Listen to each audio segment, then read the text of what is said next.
ನಡೆಸುತ್ತಿರುವ ಸತ್ಯವೇದ ಪಠಣ ಕಾರ್ಯಕ್ರಮಕ್ಕೆ ನಿಮ್ಮನ್ನು ಪ್ರೀತಿಯಿಂದ ಸ್ವಾಗತಿಸುತ್ತೇವೆ. ಪ್ರಿಯ ಕೇಳುಗರೆ, ಈ ಕಾರ್ಯಕ್ರಮವು ಸತ್ಯವೇದದಲ್ಲಿ ಇರುವಂತಹ ರಹಸ್ಯಗಳ ವಿವರಣೆಯ ಒಂದು ಕಾರ್ಯಕ್ರಮವಾಗಿದೆ.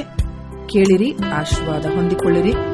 ನಿಮಗೆ ಪ್ರಶ್ನೆಗಳಿದ್ದಲ್ಲಿ ನಮ್ಮೊಟ್ಟಿಗೆ ನೀವು ಮಾತನಾಡಬೇಕಾದರೆ ನಮ್ಮ ಮೊಬೈಲ್ ಸಂಖ್ಯೆಯನ್ನು ನೀವು ಬರೆದಿಟ್ಟುಕೊಳ್ಳುವುದಾದರೆ ನಮ್ಮನ್ನು ಸಂಪರ್ಕಿಸಬಹುದು. ನಮ್ಮ ಮೊಬೈಲ್ ಸಂಖ್ಯೆ 9902606453. ಆತ್ಮೀಯ ಕೇಳುಗರೆಲ್ಲರಿಗೆ ಯೇಸುವಿನ ಅತ್ಯಂತ ಪರಿಶುದ್ಧವಾದ ಹೆಸರಲ್ಲಿ ಶುಭೋದಯ. ಪ್ರಿಯರೇ, ಕರ್ತನಾದ ಯೇಸುವಿನ ಪರಿಪಾಲನೆಯ ಮೇರೆಗೆ ನೀವೆಲ್ಲರೂ ಆರೋಗ್ಯ ಕೃಪಾಭರಿತರಾಗಿದ್ದೀರಿ ಎಂದು ಈ ಮೂಲಕವಾಗಿ ಭಾವಿಸುತ್ತೇನೆ. ಮತ್ತು ಬೆಳಿಗ್ಗೆ ಈ ವಾಕ್ಯಗಳ ಮೂಲಕ ನಿಮ್ಮನ್ನು ಕ್ರಿಸ್ತನ ನಂಬಿಕೆಯಲ್ಲಿ ಬಲಪಡಿಸುವುದಕ್ಕೆ ಸಂತೋಷ ಉಳ್ಳವನಾಗಿದ್ದೇನೆ. ಈ ದಿನದ ದೇವರ ವಾಕ್ಯದ ಕಡೆಗೆ ನಮ್ಮ ಹೃದಯವನ್ನು ತೆರೆಯೋಣ. ಈ ದಿನ ನಿಮ್ಮೊಟ್ಟಿಗೆ ಹಂಚಿಕೊಳ್ಳಲು ನಾನು ಆಲೋಚನೆ ಮಾಡಿದಂತಹ ವಿಷಯ ಸಮುವೇಲನ ಮೊದಲ ಗ್ರಂಥ 2ನೇ ಅಧ್ಯಾಯ 12-17. ಸಮುವೇಲನ ಮೊದಲ ಗ್ರಂಥ 2ನೇ ಅಧ್ಯಾಯ 12-17. ಪ್ರಿಯರೇ, ಮಕ್ಕಳು ಕುಟುಂಬದ ಆಸ್ತಿ ಎನ್ನುವಂಥ ಅನೇಕ ಹೇಳಿಕೆಗಳನ್ನು ಕೇಳಿದ್ದೇವೆ. ಮಕ್ಕಳು ಕುಟುಂಬದ ಅಸ್ಮಿತೆ, ಕುಟುಂಬದ ಮುಂದಿನ ತಲೆಮಾರನ್ನು ಮುಂದುವರಿಸುವವರು, ವಂಶವನ್ನು ಬೆಳಗಿಸುವವರು ಎನ್ನುವಂಥ ಅನೇಕ ಗಾದೆ ಮಾತುಗಳನ್ನು ಕೂಡ ಕೇಳಿದ್ದೇವೆ. ಕೆಲವರು ಹುಟ್ಟಿದ ಮಕ್ಕಳನ್ನು ನೋಡುವಾಗಲೇ ಒಂದೇ ನೋಟದಲ್ಲಿ ಅವರ ರೂಪ, ಹಾವ, ಭಾವವನ್ನು ನೋಡಿ ಹೋಲಿಕೆ ಮಾಡುತ್ತಾರೆ. ಈ ಮಗು ಅಪ್ಪನ ರೂಪದಂತಿದೆ, ಈ ಮಗುವು ಅಮ್ಮನಂತಿದೆ ಎನ್ನುವಂಥ ಅನೇಕ ಹೋಲಿಕೆಗಳನ್ನು ಮಾಡಿ ಮಾತಾಡುವುದನ್ನು ಕೇಳಿದ್ದೇವೆ. ಇನ್ನು ಕೆಲವರ ರೀತಿ ನೀತಿಗಳು, ಗುಣಗಳು ಮತ್ತು ಮಕ್ಕಳು ಬೆಳೆದು ದೊಡ್ಡವರಾದ ಮೇಲೆ ಇಂಥವರಾಗುತ್ತಾರೆ, ಅಂಥವರಾಗುತ್ತಾರೆ ಎಂದು ಹೇಳುವಂಥ ಅನೇಕ ವಿಷಯಗಳನ್ನು ಕೂಡ ಕೇಳಿಸಿಕೊಂಡಿದ್ದೇವೆ.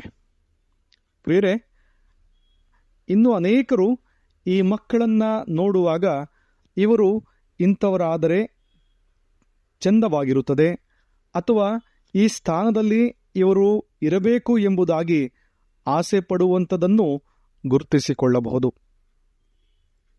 ಆದರೆ ಬೆಳೆಯುವ ವಾತಾವರಣದಲ್ಲಿ ಅನೇಕ ಬದಲಾವಣೆಗಳು ಮಕ್ಕಳ ಮನಸ್ಸಲ್ಲಿ, ವ್ಯಕ್ತಿತ್ವದಲ್ಲಿ ಆಗುವುದನ್ನು ಗಮನಿಸುತ್ತಾ ಇದ್ದೇವೆ.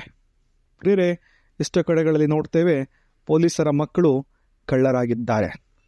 ಅನೇಕ ಪ್ರಸಿದ್ಧ ಡಾಕ್ಟರ್ಗಳ ಮಕ್ಕಳು ಅಸ್ವಸ್ಥತೆಯಲ್ಲಿ ಇದ್ದಾರೆ.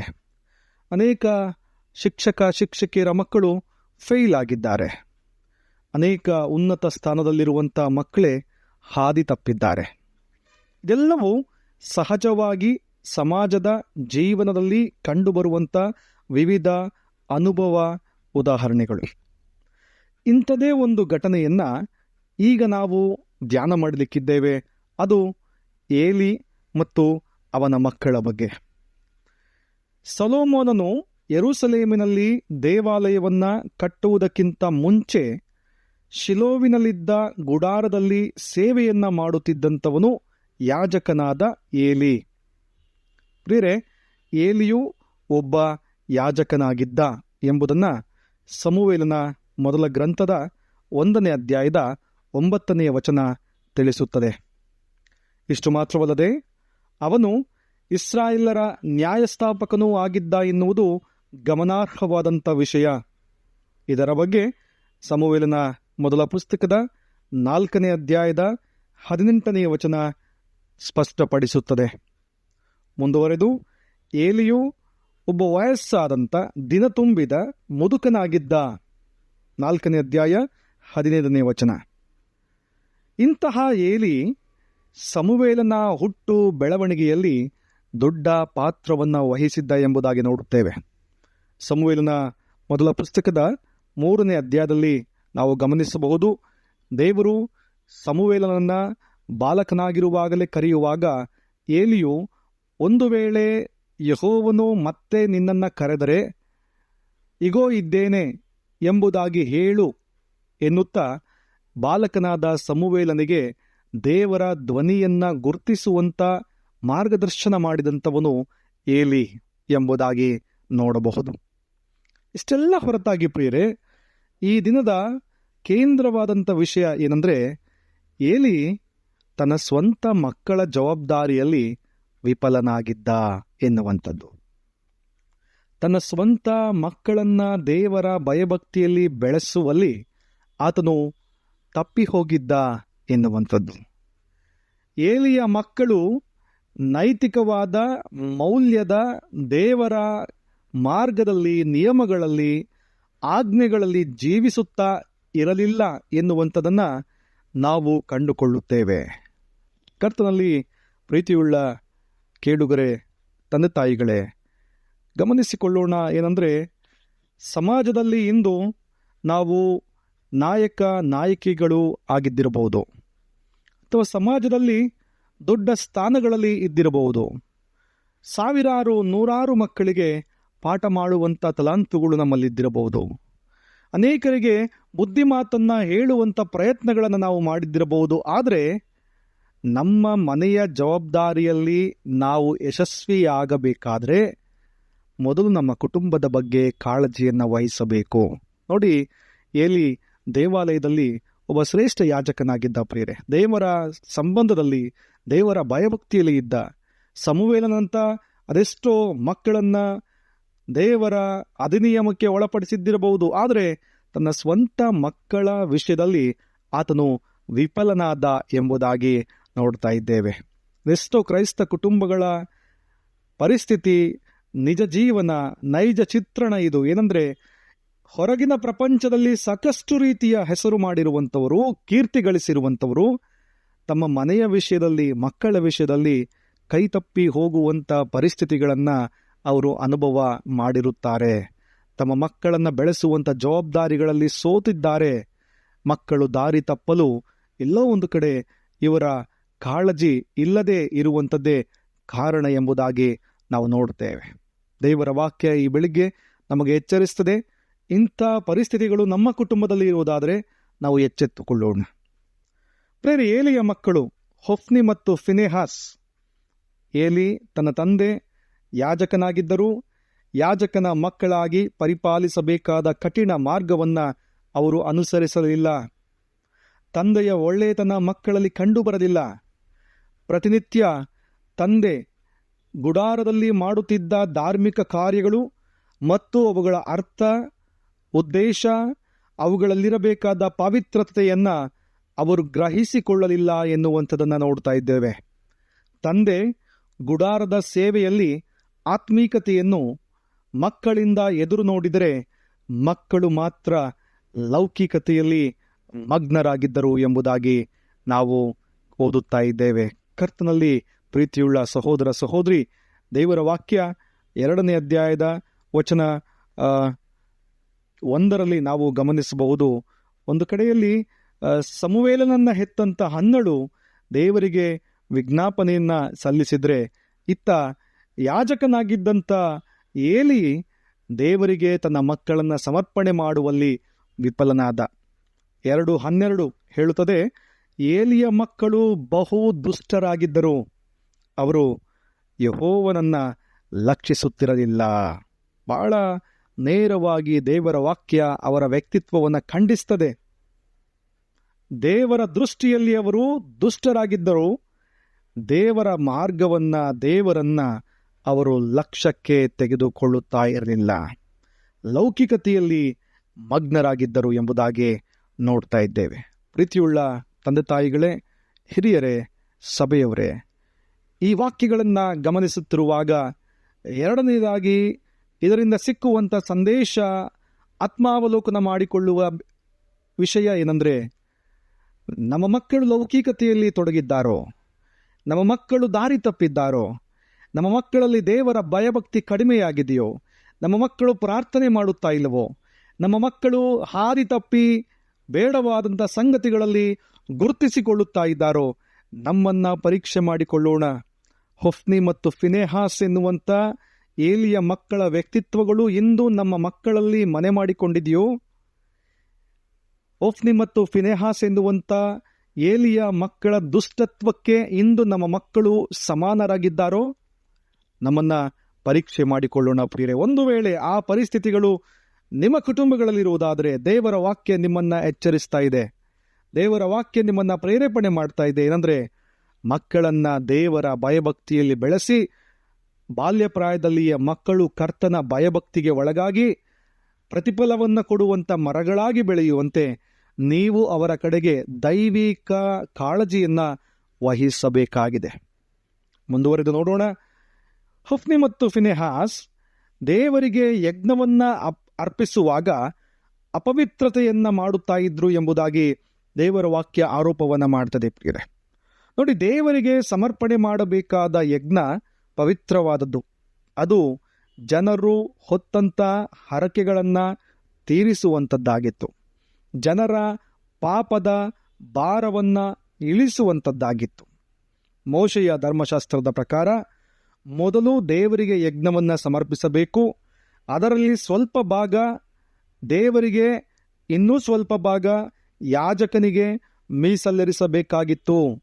ಇಷ್ಟು ಮಾತ್ರವಲ್ಲ, ಹಳೆಯ ಒಡಂಬಡಿಕೆ ಹೇಳುವ ಪ್ರಕಾರ ಯಾಜಕನು ಯಜ್ಞಕ್ಕೆ ಸಮರ್ಪಿಸಿದ ಪ್ರಾಣಿಯ ಭುಜದ ಭಾಗವನ್ನ ಮತ್ತು ಎದೆಯ ಭಾಗವನ್ನ ತೆಗೆದುಕೊಳ್ಳಬೇಕಾಗಿತ್ತು. ಆದರೆ ಈ 2ನೇ ಅಧ್ಯಾಯದ 12ರಿಂದ 17 ಭಾಗದಲ್ಲಿ ಗಮನಿಸುತ್ತಾ ಇರುವಾಗ ಏಲಿಯ ಮಕ್ಕಳು ಯಜ್ಞದ ಪಾತ್ರೆಯಲ್ಲಿ ಯಜ್ಞವನ್ನು ಸಮರ್ಪಣೆ ಮಾಡುವಾಗ 2 ತಪ್ಪುಗಳನ್ನು ಮಾಡುತ್ತಾರೆ. ಮೊದಲನೆಯ ತಪ್ಪು, ದೇವರಿಗೆ ಮೀಸಲಿರಿಸುವ ಮೊದಲೇ ತಮಗೆ ತೆಗೆದುಕೊಂಡದ್ದು. 2ನೇದ್ದು, ತಮಗೆ ನೇಮಕವಾದ ಭಾಗವನ್ನು ಬಿಟ್ಟು ಎಲ್ಲದರಲ್ಲೂ ತೆಗೆದುಕೊಂಡದ್ದು ಎನ್ನುವಂಥದ್ದು. ಕರ್ತನ ಪರಿಶುದ್ಧವಾದಂಥ ನಾಮದಲ್ಲಿ ಆತ್ಮೀಯ ಫೀಬಾ ಕೇಳುಗರೆ, ಯಾವಾಗಲೂ ನೆನಪಲ್ಲಿಟ್ಟುಕೊಳ್ಳ್ರಿ, ದೇವರಿಗೆ ಸಂಬಂಧಿಸಿದ ಯಾವುದನ್ನೇ ಆಗಲಿ ನಾವು ಮುಟ್ಟುವುದು ಬೆಂಕಿಯನ್ನ ಕೂಡಿಸಿಕೊಂಡಂತೆ. ದೇವರಿಗೆ ಸಂಬಂಧಪಟ್ಟಿದ್ದಕ್ಕೆ ಕೈ ಹಾಕುವಂಥದ್ದು ದೇವರ ಶಾಪದ ಕಣ್ಣುಗಳ ದೃಷ್ಟಿ ನಮ್ಮ ಮೇಲೆ ನಾವೇ ಬರಮಾಡಿಕೊಳ್ಳುವಂತೆ. ಇಂದು ಅದೆಷ್ಟು ಕಡೆಗಳಲ್ಲಿ ಈ ರೀತಿಯ ಘಟನೆಗಳನ್ನು ನೋಡುತ್ತಾ ಇದ್ದೇವೆ. ದೇವರ ಹೆಸರಲ್ಲಿ ಅನೇಕ ಸ್ವಾರ್ಥಮಯ ಕಾರ್ಯಗಳನ್ನು ಮಾಡುತ್ತಾ ಇದ್ದಾರೆ.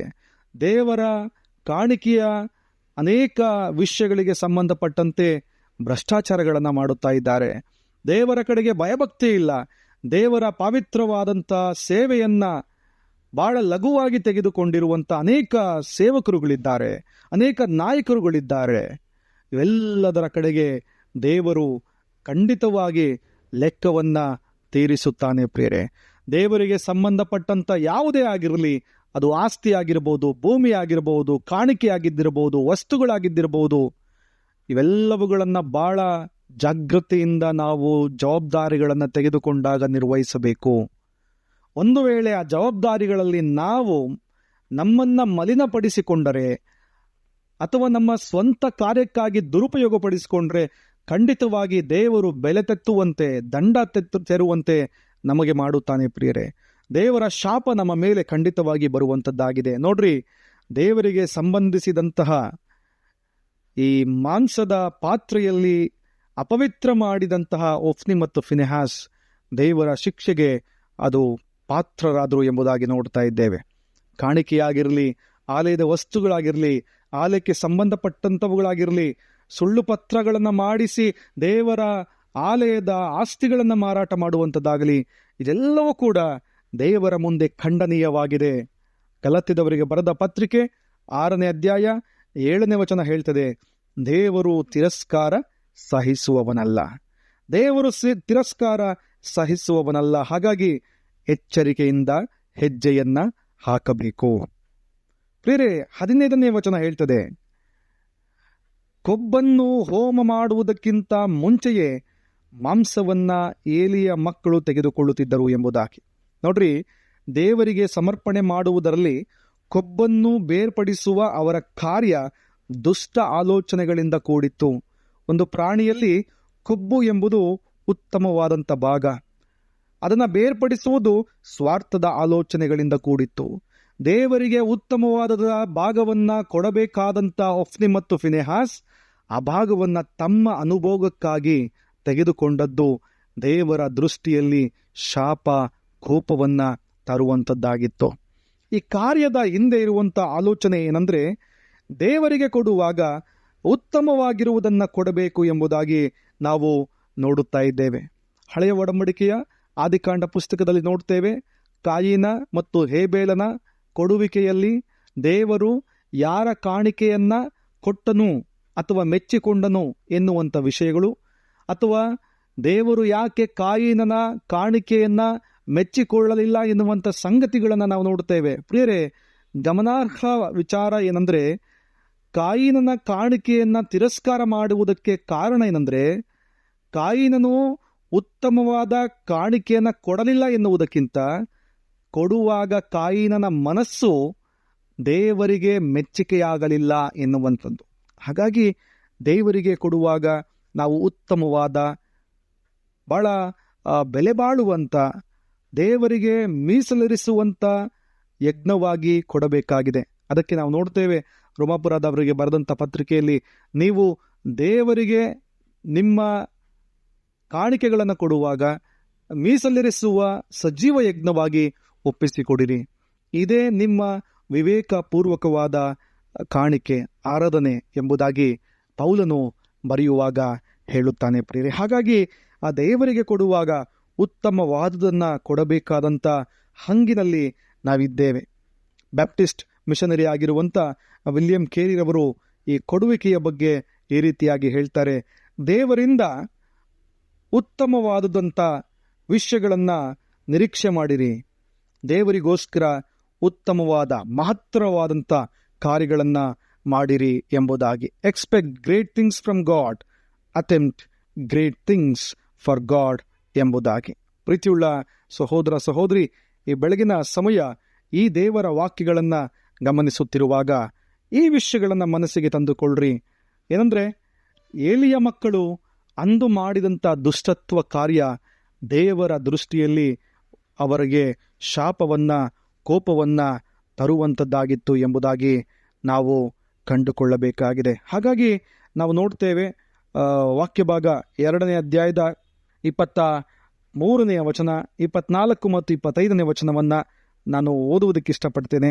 ಸತ್ಯವೇದವನ್ನು ನೀವು ತೆರೆದು ಓದ್ರಿ. 23, 24, 25 2ನೇ ಅಧ್ಯಾಯ. ಎಲ್ಲ ಜನರಿಂದಲೂ ನಿಮ್ಮ ದುಷ್ಕೃತ್ಯಗಳನ್ನು ಕೇಳುತ್ತಿರುತ್ತೇನೆ. ಯಾಕೆ ಹೀಗೆ ಮಾಡುತ್ತೀರಿ ನನ್ನ ಮಕ್ಕಳೇ? ಹೀಗೆ ಮಾಡಬಾರದು. ನೀವು ಯೆಹೋವನ ಜನರನ್ನು ದುರ್ಮಾರ್ಗಕ್ಕೆ ಎಳೆಯುವವರಾಗಿದ್ದೀರೆಂದು ಕೇಳಿದ್ದೇನೆ. ಇದು ಒಳ್ಳೆಯದಲ್ಲ. ಮನುಷ್ಯನು ಮನುಷ್ಯನಿಗೆ ಅಪರಾಧ ಮಾಡಿದರೆ ದೇವರು ಮಧ್ಯಸ್ಥಿಕೆಯನ್ನು ವಹಿಸುವನು.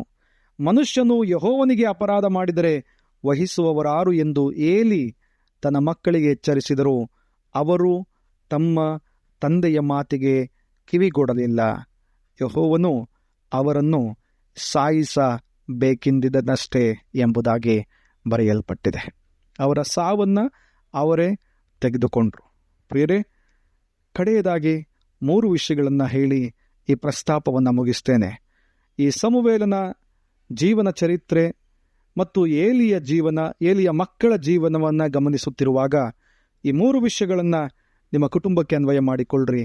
ಮೊದಲನೇ ವಿಷಯ, ಯಾವಾಗಲೂ ದೇವರಿಗೆ ಭಯಪಡಬೇಕು. Fear God more than man. ನಾವು ಮನುಷ್ಯರಿಗಿಂತ ದೇವರಿಗೆ ಹೆಚ್ಚಾಗಿ ಭಯಪಡಬೇಕು. ಎಲ್ಲ ವಿಷಯಗಳಲ್ಲಿ ಪ್ರತಿನಿತ್ಯ ದೇವರ ಭಯಭಕ್ತಿಯಲ್ಲಿ ನಡೆಯುವುದಾದರೆ ದೇವರ ಆ ಕೃಪಾಭರಿತವಾದಂಥ ನೆರಳು ನಮ್ಮನ್ನು ಆವರಿಸಿಕೊಳ್ಳುವಂಥದ್ದಾಗಿರುತ್ತದೆ. ಎರಡನೆಯದು ಪ್ರಿಯರೇ, ದೇವರ ಪ್ರಮಾಣಗಳು, ದೇವರ ಕಾರ್ಯಗಳನ್ನು ಯಾವಾಗಲೂ ಪರಿಶುದ್ಧವಾಗಿಯೇ ಮಾಡಬೇಕು. ಅದರಲ್ಲಿ ಅಪವಿತ್ರತೆ, ಅಪರಿಶುದ್ಧತೆ ಬಂದರೆ ದೇವರ ಶಿಕ್ಷೆಗೆ ನಾವು ಒಳಗಾಗಬೇಕಾಗುತ್ತದೆ. ದೇವರು ಅದನ್ನು ಸಹಿಸಿಕೊಳ್ಳುವುದಿಲ್ಲ. ಹಾಗಾಗಿಯೇ ಪವಿತ್ರತೆಯನ್ನು, ಪರಿಶುದ್ಧತೆಯನ್ನು ನಾವು ಕಾಪಾಡಿಕೊಳ್ಳಬೇಕು. ಮೂರನೇದು ಪ್ರಿಯರೇ, ಒಂದು ವೇಳೆ ದೇವರ ಕೋಪ, ದೇವರಿಂದ ಬರುವಂಥ ಶಿಕ್ಷೆ ಅದು ಕೇವಲ ನಮಗೆ ಮಾತ್ರವಲ್ಲ, ಅದು ತಲತಲಾಂತರದವರೆಗೂ, ಮುಂದಿನ ವಂಶದವರೆಗೂ ವಿಸ್ತಾರ ಮಾಡಿಕೊಳ್ಳುವಂಥದ್ದಾಗಿದೆ. ಹೇಗೆ ಆಶೀರ್ವಾದ ನಾವು ಆದ ಮೇಲೆ ಮಕ್ಕಳಿಗೆ, ಅವರ ಮಕ್ಕಳಿಗೆ, ಅವರ ಮಕ್ಕಳಿಗೆ ಮುಂದೆ ಹೋಗ್ತದೋ, ಒಂದು ವೇಳೆ ನಾವು ಈ ದಿನ ಮಾಡುತ್ತಿರುವಂಥ ತಪ್ಪುಗಳು, ಶಿಕ್ಷೆಗಳು ನಮ್ಮ ಶಿಕ್ಷೆಯನ್ನು ಅಲ್ಲಿಗೆ ಮುಕ್ತಾಯ ಮಾಡದೆ ಮುಂದೆಯೂ ಕೂಡ ಅದು ತೆಗೆದುಕೊಂಡು ಹೋಗುವಂಥದ್ದಾಗಿದೆ. ಈ ನಿಟ್ಟಿನಲ್ಲಿ ದೇವರಿಗೆ ಕಡೆಗೆ ತಿರುಗಿಕೊಂಡು ಮಕ್ಕಳನ್ನು ಭಯಭಕ್ತಿಯಲ್ಲಿ ಬೆಳೆಸಿ ಇಡೀ ಕುಟುಂಬ ಆಶೀರ್ವಾದ ಹೊಂದಲಿಕ್ಕಾಗುವ ಹಾಗೆ ಕರ್ತನು ಈ ವಾಕ್ಯಗಳ ಮೂಲಕ ನಿಮ್ಮೊಟ್ಟಿಗೆ ಮಾತನಾಡಿ ಬಲಪಡಿಸಲಿ. ದೇವಜನರಿಗೋಸ್ಕರ ದೇವರ ವಾಕ್ಯಗಳು. ಆಮೆನ್.